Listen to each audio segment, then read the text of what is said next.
What up, though? Welcome to the Fat Boy MMA podcast, where we talk about everything combat sports, but mainly MMA. If you want to hear a couple regular MMA fans talk about MMA history, notable fighters, up and coming fighters, and everything in between, then this is the podcast for you. Now, I should warn you, we're not professionals, but we are big fans of combat sports. Now, if that sits good with you, grab a beverage, sit back, relax, and let's go. Hello, everybody. Welcome to Fat Boy MMA Podcast. I am your host, DC. And of course, I got my co host here with me, Lot. Hey, how's it going, everyone? Today's podcast. So, how this one came about, I was actually watching YouTube. And I happened to be watching a video came up, and I think it was what is that Mayweather boxing channel or something like that on YouTube, and they were having a conversation going around the gym talking to people about who they think would win in a matchup that could never happen, of course, between Tito Trinidad and shoot, I forgot his name that quick. It's my guy too, Spence, and Earl Spence. And they were asking everybody what they thought, and conversations like that I like because um, although it could never happen, you have kind of, similar structures, things of that sort where you can compare. And so, of course, I messaged you, Lot, said, hey, what do you think about this? And then I kind of talked about how one thing that I think makes it easier to compare in boxing, even if you go back 10, 15, 20 years, because the sport of boxing hasn't changed that much. Whereas MMA, 20 years is like, a whole different lifetime. So It's I like threw four it out there. eras ago. Exactly, exactly. So I threw it out there as a topic to say, hey, what do you think about talking about um, kind of MMA and kind of the old versus the new, and if you think there's anybody from maybe 15, 20 years ago that would be able to compete in today's MMA. And when I say compete, I don't mean win a fight. I mean be some type of contender, be a top 10 guy, right? And so I kind of threw that out to you.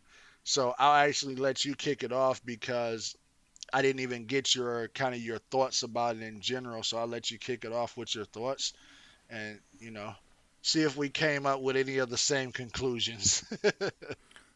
So when you first asked that, it is kind of a tough question because I'm a fan of a lot of these old guys, but I automatically think no. Like I can't think of any of these guys that would be able to compete with the modern MMA fighters, just hmm because the game has changed so much. So we didn't discuss too much of the ins and outs of how we do this. So what I kind of did was I pictured like, okay, well, what guys that did fight 20 years ago do I think if they were just starting now in modern MMA could have kind of been a good fighter.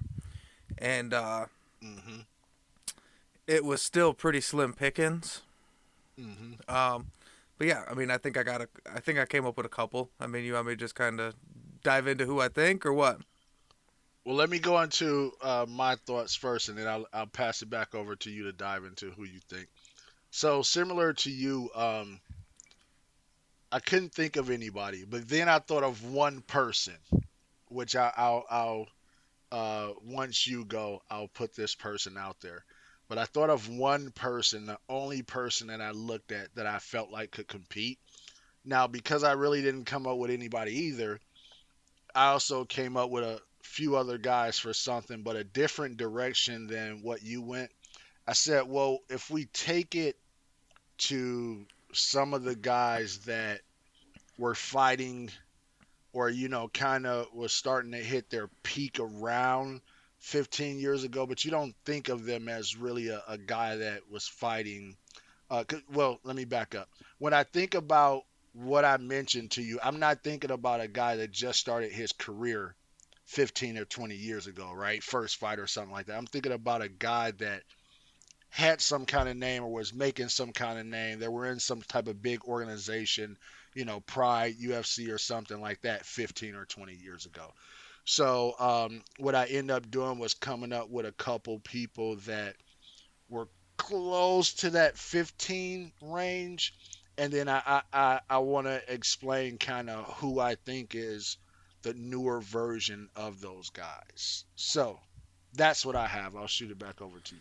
Okay, well, you went 15 years ago. I was looking at like the first, like the original UFCs. Yeah. So, Well, I gave you the spread between 15, 20 years, because that's kind of what popped into my head, like, thinking about that.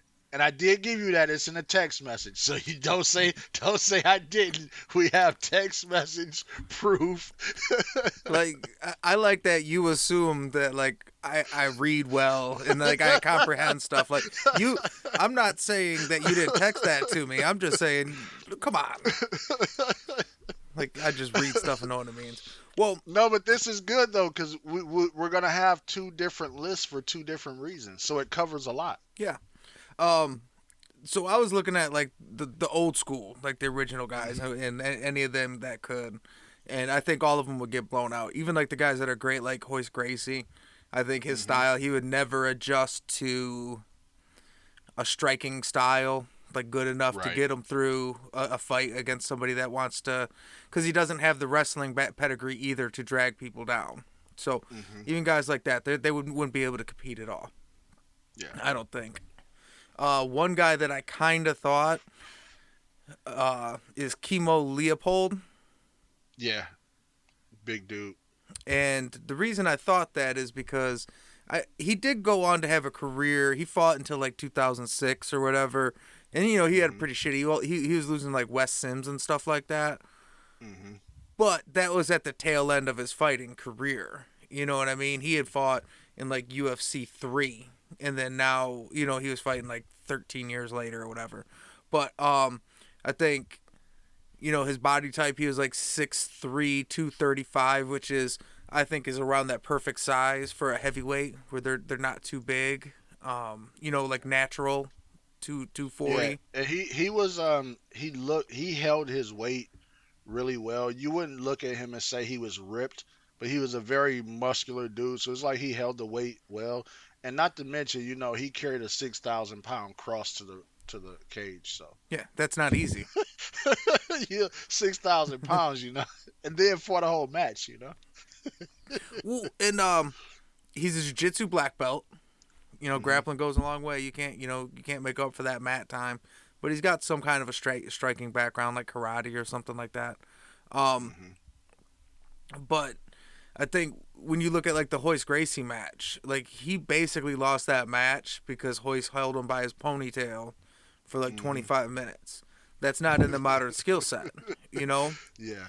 So I Right. think it being less of a fight, like he was like a physical specimen type. He was big, he was strong, he was athletic for a big guy. I Yeah. think that worked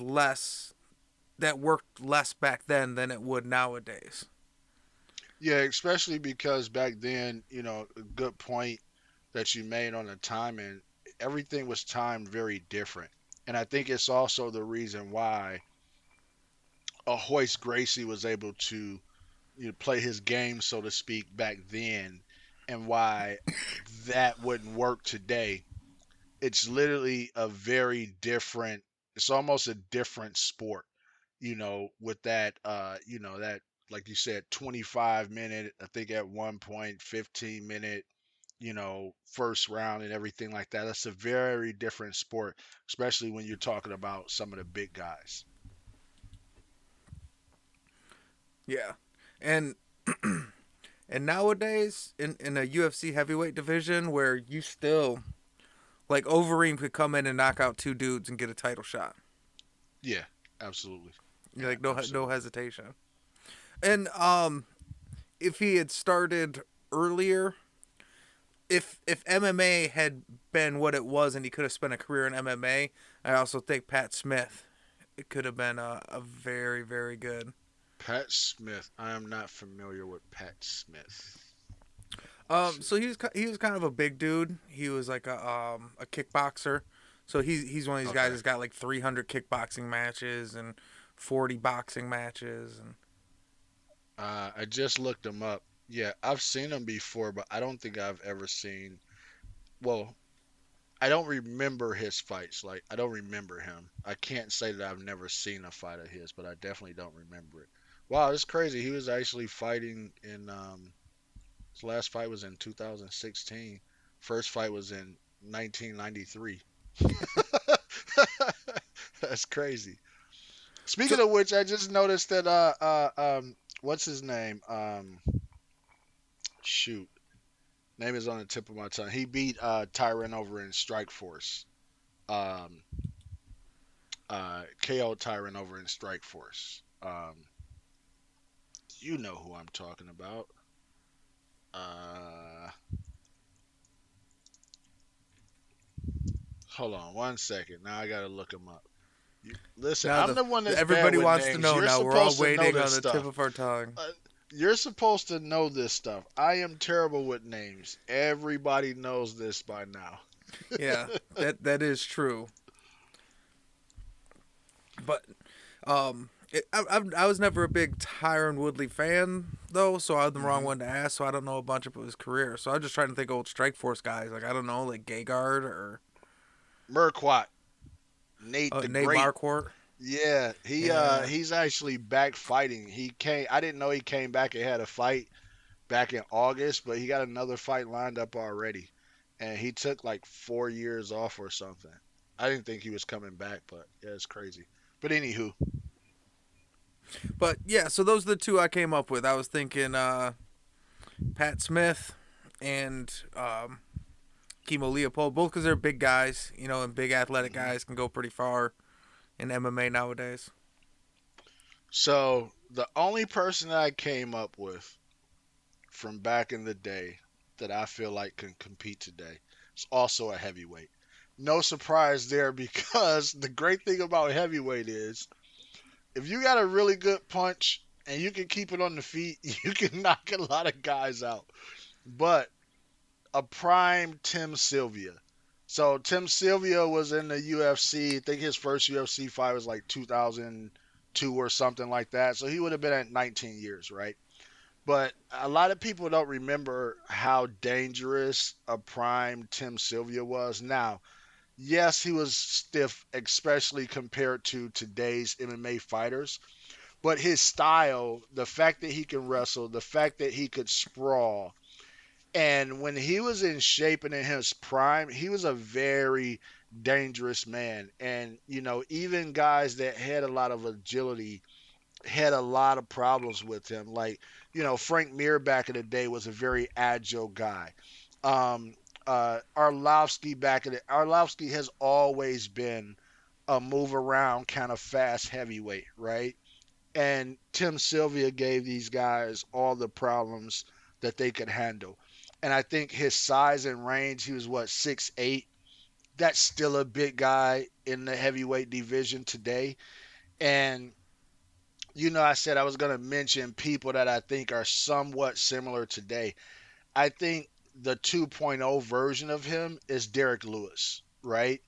But I think he's more skilled as far as striking. His skill level, I think, is higher than Derek Lewis's is. But Derek Lewis has shown you still in the UFC, if you're a big guy that can pretty much keep it striking, and even if you are not the, leg kick guy or whatever else, you can be really dangerous in this division and be a contender. And to the point of what you mentioned before, at heavyweight, you're only 2, 3 wins away from a title shot every time, right?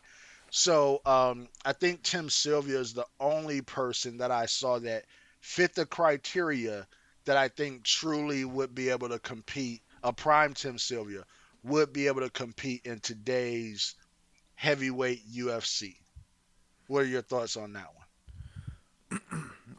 Yeah, because I think body type wise, he's similar to who's the big Russian guy that Derek Lewis knocked out because his balls was Oh, hot.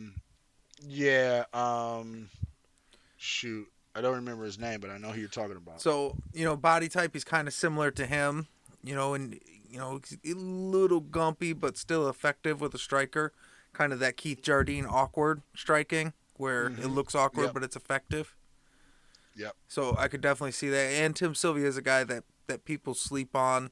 His career really fell apart late, but when he was in his prime, he was a beast, and he was good at multiple skill sets, stand up and grappling. So, Yeah. um, but before you even said Tim Sylvia, I came up with another one, and I Go think ahead. um, so now we're just naming those fight heavyweights from that generation. But I think the dude that could probably step into MMA in any generation of it, and probably still Hmm. well into the future, and compete at a high level in multiple divisions if he was at his prime, is Hmm. Randy Couture. Yeah, I would agree with that because I think the 2.0 version was Daniel Cormier. We saw, he did a lot of damage at heavyweight, and him and Stipe, had kind of their back and forth. But even with that, I think that last fight was a very winnable fight for him. I think the only person at that time he still absolutely did not want to see, particularly now that he has wrestling, was Francis Ngannou. But almost anybody else, I would have put my money on DC. And I think, you know, he's the 2.0 Randy Couture, and one of the things that Randy was really good at is a lost art in today's MMA, and that's that really against the cage Greco punching you and not trying to take you down. I'm not putting you up against the cage to take you down. I'm not trying to rest. This is literally an offense. And not many people have it, which also means not many people are training for it. Yeah, the dirty boxing always works. The Greco Hmm. wrestling always works, and that's why I say like any division because or any time frame because he Hmm. has the stand up to grappling ratio no matter where he Hmm. goes. And to me that's the big difference is you look at some of the old guys that were one style and that's what makes it tough to match up against the newer guys. But he's Hmm. always had multiple disciplines. Yeah, no, I would agree. Now I have my cheat list. So my cheat list really are all guys that either are still fighting. What about as a little guy, Sean Shirk? I thought about Sean Shirk. The problem is I don't really know where he would transition into, especially kind of weight classes and his style. The hard thing about his style was you kind of seen him in his prime going up against the ground and pound wrestler that he had issues with. I couldn't really picture him against, let's say he was, because he wouldn't be at 55 in today's you know. So I pictured him at 45 or 35, but that's also him shrinking down. Just for conversation's sakes, also everybody I'm talking about, I eliminated, the roids or whatever. Everybody was on roids back in the day. That's just what it was. So we're just taking the fighter, right? Uh, and according to the Diaz brothers, everybody's on roids today, but that's neither here nor there. So just looking at that and his style, it was hard for me to really imagine him against, a Peter Yan or a Volkanovski or a Brian Ortega. I couldn't picture it enough to say where he would fit in because of kind of the guys that he fought, if that makes sense. But I wouldn't disagree with that because I thought about him. Gotcha. Yeah. So the cheat list.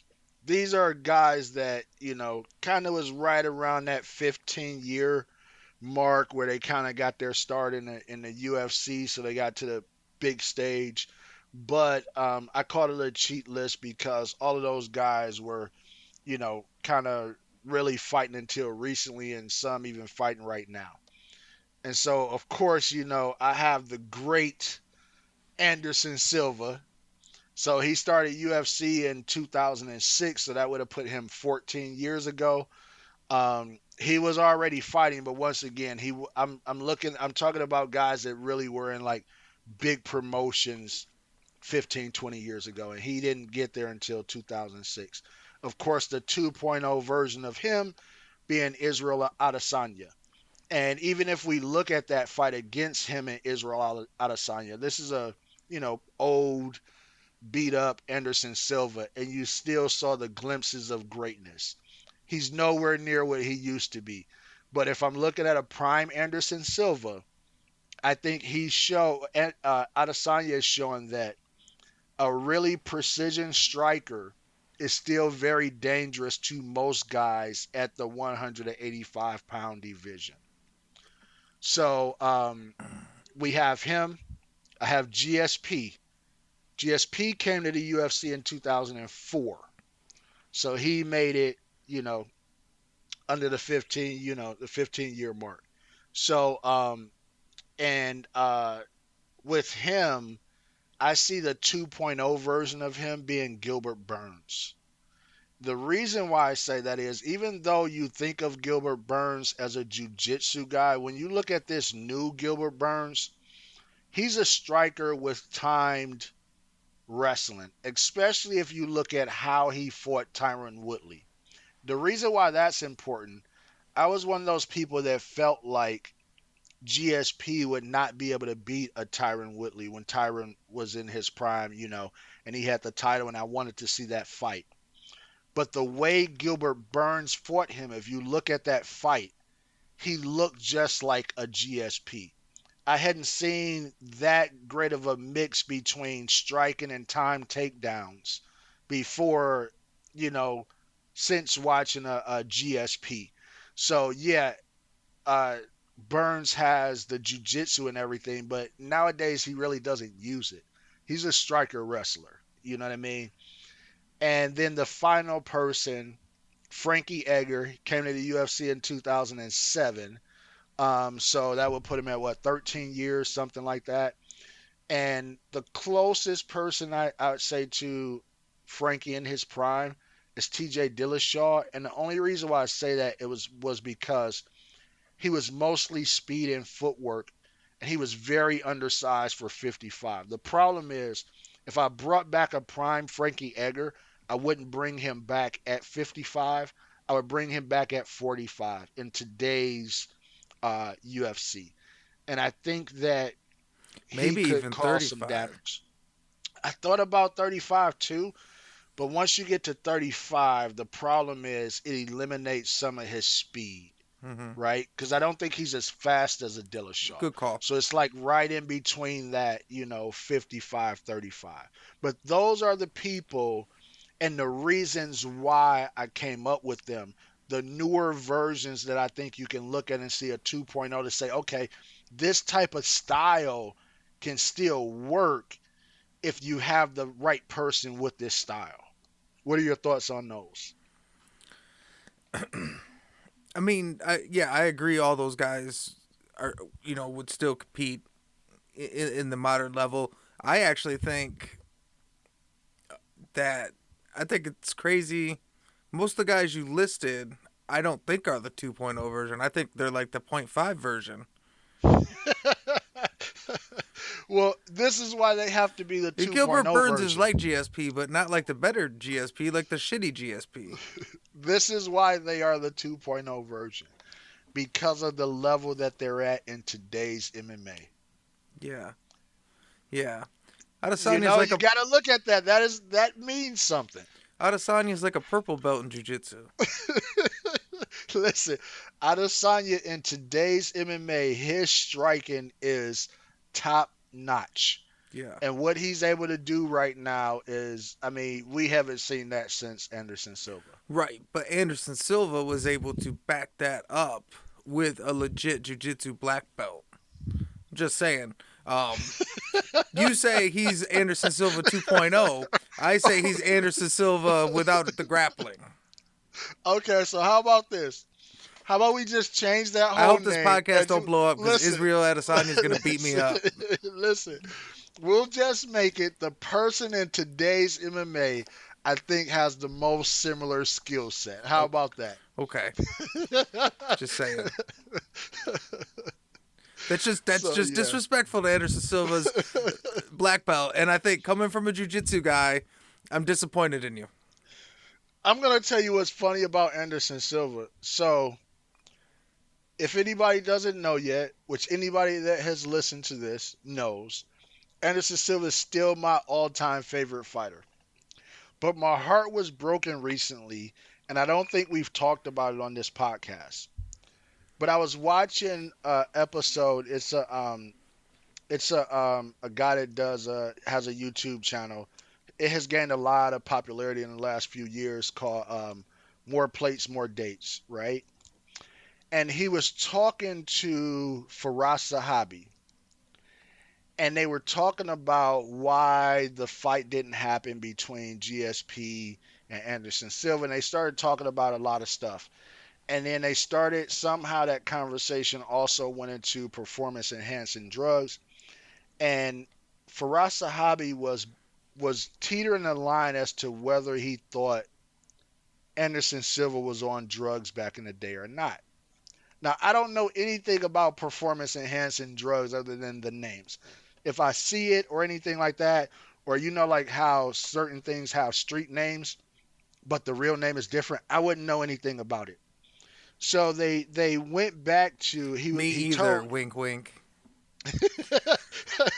he told he was telling Derek from More Plays More Dates. He was like, there was an episode of Cribs back in the day with Anderson Silva, and he goes into his closet, and on the shelf is a box of like I think it was growth hormone or something like that. And it's like most people didn't recognize it because they wouldn't know what it was. But there was a box, I think, of needles or something like that with whatever was on it. They said that's basically what's used for growth hormone or whatever. And so then after that happened, Derek Moore Plays More Dates went back, but then that video like started trending some on YouTube, so it popped on my radar and I watched it. Now, I still don't know what was in that box, but it broke my heart in pieces. But I still have an undoubtable bias that Anderson Silva is the greatest MMA fighter of all time. But it goes back into my point. Everybody was on drugs back in the day. So even the great Anderson Silva sounds like he was taking a little something something. So Well, he who popped knows? But dirty, didn't he? way later though, Yeah. right? That this was after after the leg break and all of that. From what I understand, this episode of Cribs was like prime Anderson Silva before the loss to Weidman. Gotcha. Yeah. So what do you think about that? Now you got to go back and watch the episode and tell me if it looks like the drugs you I mean the drugs you don't take. Well, I mean, I grew up in a locker room and shit. You know what I mean? Mhm. But I think I think it also speaks to how casual you are with it. You just got it. You don't even think to put that up for the shoot. Um, Mark McGuire, he had that like Andro or whatever he had that was like something. He did an interview with it in his locker at one point because it wasn't illegal then or something, and then I did pop. not know Yeah, that. it was like sitting behind him in his locker, like you know. Mhm. Um, but I don't know. It hurt my feelings. That's what I do give GSP extra credit for never popping, and that's why I think even if even if we're gonna accept the fact that Anderson had a couple dirty tests, if we're gonna count Mhm. that, he's still not the goat because then you got to count John Jones, and then John Jones leapfrogs Anderson. Yeah, so Anderson's still the GOAT. That's not debatable. No, but yeah, I mean, this is the thing. Everybody at some point in time it seems like that we have in the GOAT conversation other than GSP has popped dirty at some point, Yeah. right? Because you still if you can't really put uh, um, John Jones in that category because he's popped dirty before, but he said it was gas station pills for his Johnson, right? So and whatever he took, either he continued to take it, or as they said, something keeps lingering and popping back up in his system. Of course, that's where Adesanya kept making the Pico jokes, right? To where they, had to change the rules where it's like, well, if it's a picogram, we can let it go because we don't want to lose this John Jones money. You know what I mean? So, but Isn't it pulsing? Isn't that what it is? Like, I have no idea. yeah, whatever But whatever it is, he gets like pulsing, like it just can pop up randomly and shit. Like, okay, yeah, that checks out. yeah, but this is the flip side of that. Um, these guys also fought a lot of guys that were pretty known pretty open juice heads or TRT abusers or whatever else, right? Mm-hmm. So how's that playing field? You look at Anderson, right? He fought Chill, roided out of his mind, right? He fought Vitor. He fought Hendo. He fought what was the guy name? He went up to 205 and fought the big muscle dude, James Irvin. Irwin. Yeah, Irwin. He fought. There's so many guys that he fought that were, juiced out of their mind. It becomes okay. Well, it's kind of a even playing field. So it's now, as far as we know, GSP is one of the only all-time greats that has never popped for anything, and everything points to him having been clean. And he also fought a nice amount of juice heads, right? But I think once it got to the point where the juice caught up with his skill level, that's when he decided he was out because I still contend that Johnny Hendricks beat the brakes off of him and got robbed in that fight. But he was also juiced up. To the gills. Yes. Yeah. Hey, and juiced up Johnny Hendricks was a machine. Yeah, he was. It was a He wrecking was he ball. was a force. He was. He was. That's why, all of those old guys, I wish one was around a lot sooner. Just send on the one and let's watch some great fights. Listen, we won't test you. Don't worry about that. We don't worry about that stuff over here. Just do the unlimited division. Like, just do what you want. You don't have to, but you can do what you want. Yeah. Yeah. Nah. It should be something, but because I think, as with all sports, I think the problem is I understand it. You want to regulate it as much as possible, but you're never going to be able to regulate it to stop cheaters. And the reason being, it's worth so much money for these athletes. There are always people in labs creating compounds that are not yet illegal. And these athletes are always going to look for that edge and take it. Mm-hmm. Period. So pretty much everybody's on something. The amount of people that's not on something is so few and far in between. You know what I mean? So at that point, it's like, do we want to see exciting stuff or do we want to go back to the level of sports in the 70s? You know? Absolutely. Um, yeah, I'm with you. I mean, because the reason that we cut out steroids, a lot of it to begin with, was because it was really unhealthy. You know, the way people Hmm. were doing it and deregulated. Now with modern science, with the doctor, you can take it pretty safe and effectively. Yeah, I mean, and I would even argue that a lot of, especially when the guys were on TRT and stuff like that, seems to be safer. I don't know what it does to their chin, but guys that were on TRT could take some good hits. Those same guys, you take away TRT and you thump their chin and they might fall out. Hmm. So it was doing something to help them.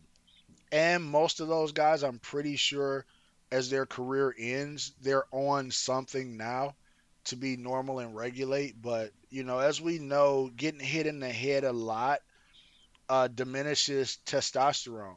That's a scientific thing that they've studied. So, you know, gotta regulate it somehow. Now, that doesn't mean that I think people should be on it or shouldn't be on it, but I do think that people will always find a way to cheat, so to speak. But is it really cheating if it's not illegal yet and you're finding an edge, right? And you don't have a problem with what that is. And somebody's brought up the point before. Well, everybody, will take some protein, some creatine, some this, some that. At what level does it become cheating? Right. And that's what it's hard to tell. Right. You're taking your pre workout, your protein, your post workout, your multivitamin, your what what's too much? Exactly. Exactly. Now this little bit is too much. Like that's crazy.